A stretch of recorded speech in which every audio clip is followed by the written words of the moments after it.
Qeveria shqiptare pritet të çojë pagën minimale në 60.000 lekë në muaj deri në vitin 2028, si pjesë e strategjisë për rritjen graduale të ardhurave dhe përmirësimin e standardit të jetesës së punëtorëve me paga të ulta.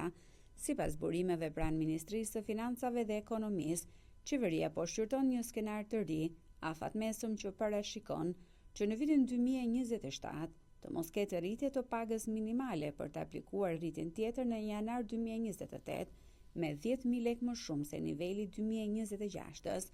Rritja e pagës minimale është bërë një nga çështjet më të diskutuara në politikën ekonomike, pasi ndikon drejt për drejt në kostot e punës, kontributet shoqërore dhe rrit presionin mbi inflacionin.